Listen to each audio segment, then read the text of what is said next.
와, 진짜 너무 맛있겠다. 일단은 살찌니까 버섯부터. 이 정도면은 한 400g 정도 될 것 같은데? 맛있겠다.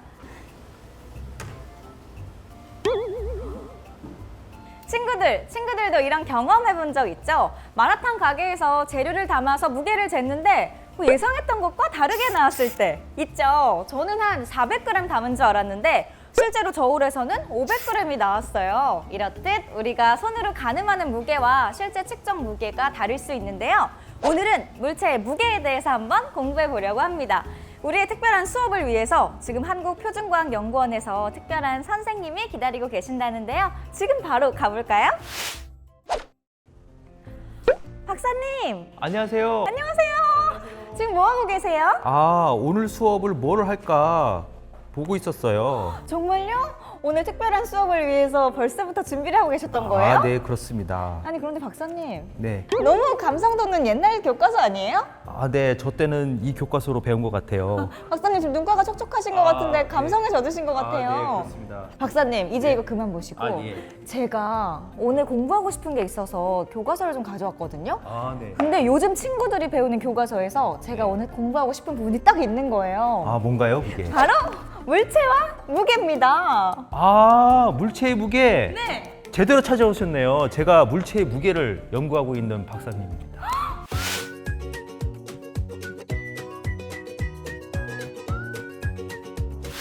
제가 본격적인 우리 수업에 들어가기 앞서서 궁금한 게 있어요. 박사님, 네. 혹시 요즘 초등학생들이 가장 즐겨 먹는 음식이 하나 있는데 어떤 게 있는지 그냥 맞춰보세요. 요즘 초등학생? 네. 힌트! 네. 약간 스트레스 풀 때 이게 제일 좋을 것 같아요. 우리 학생들 학원 스트레스 풀 때. 그래요? 스트레스 풀려면 매운 걸 먹어야죠. 맞아. 마라맛 하던데 그 마라탕이거든요. 맞아요. 마라탕이에요. 네. 맞았어요. 요즘 초등학생들이요 그렇게 마라탕을 즐겨 먹는데요. 그래요? 근데 이 마라탕에도 무게와 좀 연관된 이야기가 있어요. 마라탕을 먹으려면 재료를 용기에 다 담아서 무게를 재고 값을 측정하는 방식이 있대. 가끔 저는 많이 담았다고 생각했는데 은근히 덜 나올 때도 있고 요만큼 담았으니까 괜찮겠지 했는데 가격이 많이 나올 때가 있거든요. 그렇죠. 너무 혼란스러워요. 네. 이건 왜 그런 거예요? 사람은 무게를 정확하게 못 재기 때문이에요. 대충 어느 것이 조금 더 무겁다라는 것만 느낄 수 있지 정확하게 값으로 제시하지는 못하죠. 그럼 어떻게 해야 돼요? 저울로 재야죠. 정확한 저울로. 저울. 그래서 마라탕 할 때는 저울이 필요한 거군요. 그렇죠. 사실 마라탕 말고도 다른 일상생활에서 무게를 잴 때 저울이 필수적일 것 같은데 자 그럼 지금부터 하나씩 이 물체의 무게에 대해서 박사님과 차근차근 알아볼까요? 네, 가보시죠. 현지 씨, 네. 시소 타보셨어요? 그럼요. 저 시소 타는 거 너무 좋아해서 초등학생 때 놀이터에서 나오진 않았어요. 그러셨어요? 그럼 시소를 재밌게 타려면 어떻게 해야 되죠? 저는 그게 재밌었어요. 왜 친구랑 이렇게 균형이 맞아가지고 발이 땅에 안 닿는 상태. 네, 맞아요. 그거를 평형 상태, 수평 상태라고 하거든요. 수평 상태라는 것은 어느 한쪽으로도 기울어지지 않는 평형 상태를 말해요. 수평 상태. 제가 어렸을 때부터 본능적으로 시소 타면서 수평 상태를 좋아했었던 것 같아요. 요게 지금 보시는 요게 지금 수평 상태로 만들어 놓은 거예요. 바로 제가 말한 그 시소 놀이에서 좋아했던 포인트가 딱 이 상태인 것 같아요. 네, 그렇죠. 어느 한쪽으로도 치우치지 않은 상태가 평형 상태죠. 그렇죠. 자, 그러면 제가 여기다 이렇게 제일 끝에 나무조각 하나를 올려놨어요. 네. 네, 그럼 수평을 맞추려면 어떻게 될까요? 어렸을 때 놀던 기억이 새록새록 나요. 그러면 똑같은 위치에 앉으면 발이 대롱대롱. 네, 바로 수평이 됐죠? 자, 그런데 조금 더 무거운 친구가 왔어요. 그러면 수평이 깨지죠. 평형이 깨지죠. 무게가 좀 더 많이 나가는 친구 쪽으로 시소가 기울었어요. 그렇죠. 이러면 이제 재미가 없죠. 그렇죠. 그럼 재밌게 하려면 어떻게 하면 될까요? 그러게요. 어렸을 때 기억을 살펴보면 야, 너 조금 앞으로 와봐. 이렇게 조정했던 것 같아요. 네, 그렇습니다. 좀 무거운 것이 앞으로 쭉 이동을 하면 네, 거의 맞죠. 오! 됐습니다. 수평이 됐습니다. 맞았어요. 예. 무게가 좀 더 많이 나가는 쪽이 받침점으로부터 가까이 있을 때 비로소 수평을 이룰 수 있네요. 네, 그렇죠. 너무 신기한데요? 어렸을 때 막 이렇게 놀았던 기억이 나는데 다시 한번 정리해보면 뭔가 물체가 서로 다를 때는 무게가 무거운 쪽이 받침점으로부터 가까워야 되고 아까처럼 물체가 무게가 같을 때는 받침적으로부터 같은 거리에 있어야지 이렇게 평행을 이룰 수 있는 거네요. 네, 그래서 이 수평잡기의 원리를 이용하면 서로 물체의 무게를 비교할 수가 있어요. 그러면 이 수평잡기 원리를 이용한 또 다른 뭐 측정할 수 있는 기구라든지 장비가 있을 것 같은데 어떤 것들이 있나요? 네, 그게 바로 양팔 저울이에요. 그래요? 네. 시소와 같이 수평잡기의 원리를 이용한 저울이 바로 이 양팔 저울이에요. 그러게요. 시소랑 같은 모습이에요. 네, 네. 아까 균형이 딱 잡혀 있었는데 지금도 이 양팔 저울이 딱 균형 상태를 유지하고 있어요. 네. 이걸 이용해서 우리가 갖고 있는 물체의 무게를 비교해 볼까요? 너무 좋죠. 뭘 하면 좋을까요? 흔히 갖고 다니는 거. 누구 휴대전화가 더 무거울지. 자, 하나, 둘, 셋. 뭐가 더 무거울까요? 역시 제가 가벼운 것처럼 제 휴대전화도 약간 더 가볍네요. 네. 묘하게 기분 좋은데요?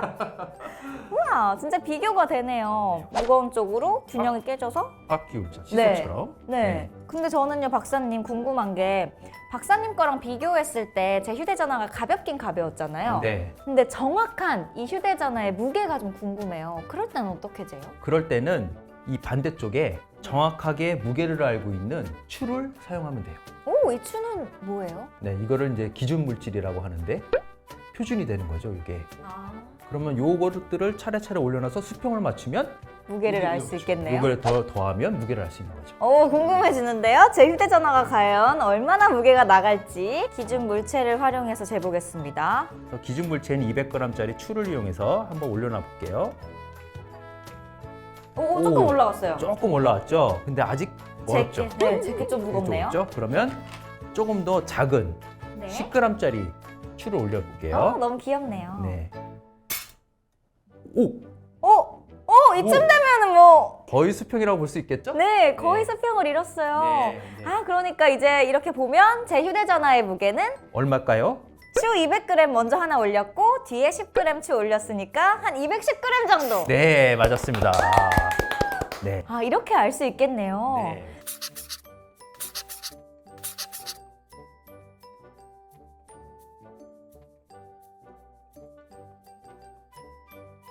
그런데 저 궁금한 게요. 이 추는 아까 무게를 잴 때 기준 물체라고 하셨잖아요. 그럼 기준 하면 절대 움직이면 안 되는 거잖아요. 그렇죠. 무게가 변하거나 뭔가 달라져서는 안 될 것 같은데 뭘로 만들어지는 거예요? 네, 보통 금속 재질로 만드는데 녹이 안 쓰는 스테인리스 강으로 만듭니다. 스테인리스 강은 안 변해요? 네, 보통 가정 주방기기로도 많이 사용하죠. 오래 쓸 수 있고 녹이 안 쓰니까. 그래서 그거를 이용해서 이렇게 200g, 100g, 50g 다양한 그람 수대로 분동이 있습니다. 그렇군요. 근데 정말 변하면 안 되는 거잖아요, 이 추가. 근데 막 그렇게 만지고 우리가 막 보관해도 되는 거예요? 그러면 안 되죠. 원래 정밀하게 재려면 여러분들이 이렇게 손으로 만지면 손때가 묻어요. 그렇죠. 손때 지문도, 묻는다고 하죠. 네. 그렇죠. 지문 맞는다고 그러죠. 그래서 실제로 정밀하게 재는 분동들은 이렇게 손으로 잡지 않고요. 항상 정밀한 핀셋으로 잡거나 특수한 장갑을 끼고 잡습니다. 또 기준 물체에 대한 엄격한 관리나 노력도 필요할 것 같네요. 네네. 혹시 이 물체의 무게를 잴 수 있는 또 다른 기구나 뭐 도구가 있는 게 있나요? 네, 있습니다. 뭐죠? 바로 용수철 저울입니다. 네, 바로 이게 용수철 저울입니다. 용수철 저울 오랜만에 보네요, 저는. 네. 당기면 늘어나죠, 용수철이. 네, 쭉쭉 늘어나는데요? 네, 네. 당기는 힘의 원리를 이용해서 무게를 잴 수가 있습니다. 아까 네. 재봤던 현주 씨의 휴대폰 무게 한번 이걸로 재볼까요? 또 한 번 재볼까요? 네. 하고.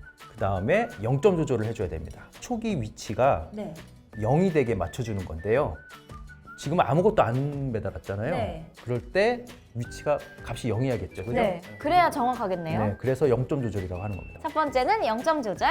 그 다음에 이제 물체를 올려놔 보시죠. 네. 두 번째는 물체를 올려놓는다. 네, 그럼 용수철이 늘어났죠? 네, 용수철이 쑥 늘어났어요. 네, 이제 눈금을 읽어보실 텐데 아, 눈금과 눈은 수평으로. 수평으로 봐야 돼요? 네, 수평으로 봐야 돼요. 아래에서 보면 다를 수 있으니까. 오! 아까 우리 양팔 제울에서 쳤던 것처럼 210이 나왔어요. 네, 맞습니다. 우리가 물체를 여기다 매달았을 때 길이가 늘어나는 이유는 제가 이렇게 힘으로 당기는 것처럼 네. 물체를 지구가 잡아당기기 때문입니다. 지구가 물체를 잡아당기는 힘을 무게라고 합니다. 그러니까 지구가 물체를 이렇게 당기는 힘의 크기가 곧 무게다. 네. 아, 이제 이해가 쏙 가네요. 네.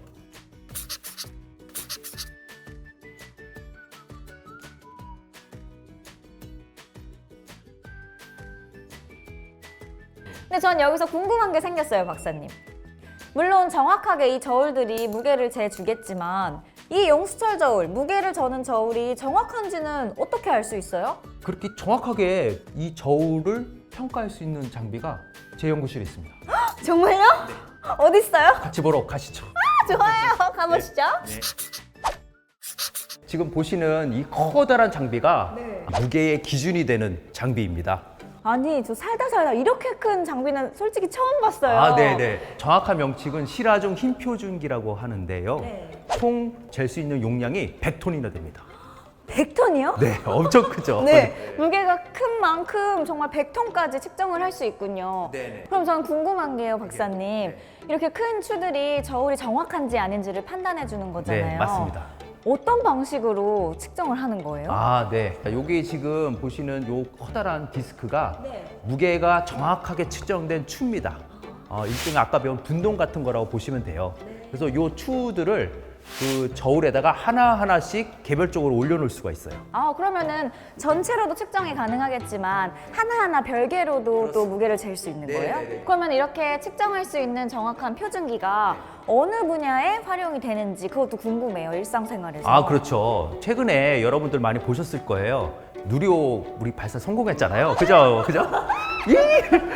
그 중에서 거기 밑에 이제 로켓을 위로 올리려면 뭐가 필요하죠? 쑥 올라갈 수 있는 엔진이 필요하죠? 그렇죠. 엔진 정확합니다. 그 무거운 물체를 위로 올리려면 힘이 굉장히 큰 힘이 필요한데 그 엔진 하나의 추력이 75톤이에요. 그 75톤이 추력이 정확한지 아닌지 미리 지상에서 시험을 해야겠죠. 그렇죠. 그렇죠.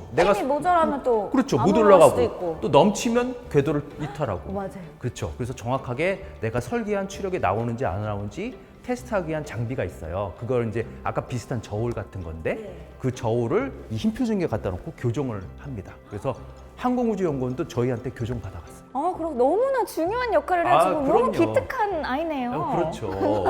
또 다른 혹시 소개해 주실 분야가 있나요? 또 국민의 안전과도 또 직결이 돼 있어요. 그래요? 네. 우리 건물 짓거나 다리를 만들거나 네. 할 때 그 지탱해주는 안에 철근 같은 거 들어가는 거 있죠. 철근. 다리나 뭐 그렇죠, 이런 그렇죠. 거 만들 맞아요. 때. 네. 그 철근을 가지고 구조물의 무게를 지탱하는 그런 철근들이 있어요. 네. 그 철근이 얼마나 잘 당겨져 있는지 힘이 정확한지를 또 측정해야 되고요. 만약에 그게 안 되면은 큰 사고가 날 수도 있고. 그렇죠. 안전하고도 또 연관이 있을 것 같아요. 그렇죠. 그 다음에 여러분들 대부분 우리 상거래에 많이 사용하는 게 무게를 이용해서 사용해요. 가령 쌀 10톤을 수입했다. 밀 10톤을 수입했다. 그럼 그 무게가 정확하지 않으면 어떻게 될까요? 정확하지 않으니까. 누군가 손해를 그렇죠. 보겠죠. 누군가 피해를 입고 손해를 보고. 그래서 그렇게 상거래에 사용되는 측정기들은 모두 검교정을 받게 돼 있습니다. 아, 그렇군요. 그러면은 큰 거 말고 혹시 또 작은 곳에서도 이렇게 힘 표준기가 적용되는 분야도 있어요? 아, 네. 여러분들이 보시는 이거는 굉장히 큰 표준기인데요. 작은 용량의 표준기도 많습니다. 가령 뭐 2kg짜리도 있고요. 저희가 가장 작은 것들은. 아, 그래요? 네, 굉장히 조그맣죠. 그런 것들은 이제 여러분들 마트에서 흔히 보는 저울들 있잖아요. 네. 뭐 삼겹살 올려놓고 과일 올려놓고 하는 저울들도 사실 다 검교정을 해야 됩니다. 아, 그 작은 저울들도 또 교정할 수 있는 표준기가 따로 네. 있군요. 네, 저는 이제부터 일상생활에서 매 순간마다 이건 또 2kg짜리 표준기로 측정하고 저렇게 큰 다리는 엄청나게 큰 100톤까지 가능한 표준기가 측정을 하겠구나 이렇게 생각할 수 있을 것 같아요. 아, 예. 유심히 한번 보세요, 여러분들도. 네. 아, 우리 이제 무게에 대해서 배워봤으니까 우리 무게를 재는 저울을 한번 만들어 가볼까요? 너무 좋죠. 네, 가시죠. 가시죠. 수평 잡기의 원리를 이용한 시소를 만들어 보아요. 1. 도면에서 블럭을 모두 떼어내세요. 2. 받침대를 영상과 같이 연결해 만들어요.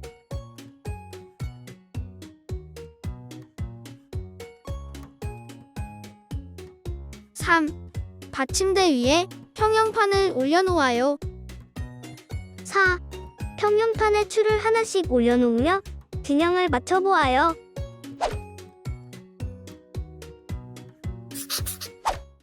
현지 씨, 오늘 무게에 대해서 공부해봤는데 어떠셨어요? 저는 너무 재밌었고요. 무엇보다 무게는 지구가 당기는 힘이다. 이걸 정리해 볼 수 있었고, 그리고 왜 우리가 저울을 통해서 무게를 정확하게 측정해야 하는지, 또 정확하게 측정할 수 있게 해주는 저울이 있어서 너무나 고맙다 이런 생각을 좀 해봤습니다. 아, 네, 예. 박사님은 어떠셨어요? 무게 재는 거는 여러분들이 즐겨 가시는 마라탕 집에서부터 네.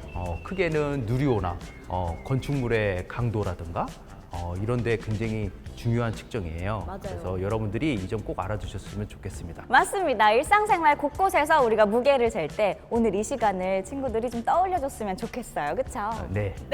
그러면 크리스쿨 우리 다음 시간에는 더욱더 알차고 풍성한 내용으로 다시 찾아뵙겠습니다. 여러분 안녕. 또 만나요.